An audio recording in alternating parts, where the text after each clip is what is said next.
ఎన్నికల కమిషనర్ల ఎంపిక నుంచి సీజేఐని ఎందుకు మినహాయించారు?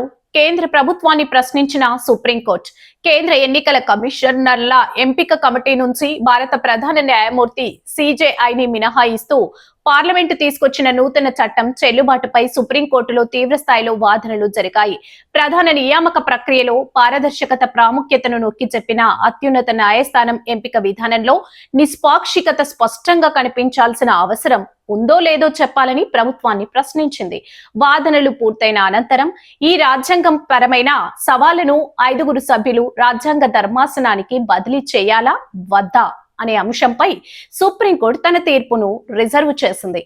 ఎంపిక విధానంలో 2:1 నిష్పత్తిపై ప్రశ్నలు 2023లో ఆమోదించిన నూతన చట్టం ప్రకారం ప్రధాన ఎన్నికల కమిషనర్ ఇతర ఎన్నికల కమిషనర్లను ఎంపిక చేసే త్రిసభ్య కమిటీలో ప్రధానమంత్రి, ప్రధాని ప్రతిపాదించిన ఒక కేంద్ర మంత్రి, లోక్సభలోని ప్రతిపక్ష నాయకుడు మాత్రమే సభ్యులుగా ఉంటారు. ఈ నిబంధనపై విచారణ సందర్భంలో జస్టిస్ దత్తా స్పందిస్తూ ఎన్నికల కమిషనర్ అనే వ్యక్తి పూర్తిగా స్వతంత్రంగా వ్యవహరించాలి. కమిటీలో నిష్పాక్షికత సాధిస్తున్నారా లేదా అనే దానికంటే అది బాహ్య ప్రపంచానికి స్పష్టంగా కనిపించాలి కదా అని వ్యాఖ్యానించారు. ఎంపిక ప్రక్రియలో ప్రధాని వర్గం నుంచి 2, ప్రతిపక్షం నుంచి 1 ఉండటంతో 2:1 గా మారుతుందని ధర్మాసనం పేర్కొంది. అయితే వ్యవస్థలో పారదర్శకత కొరవడుతోందని న్యాయస్థానం స్పష్టం చేసింది.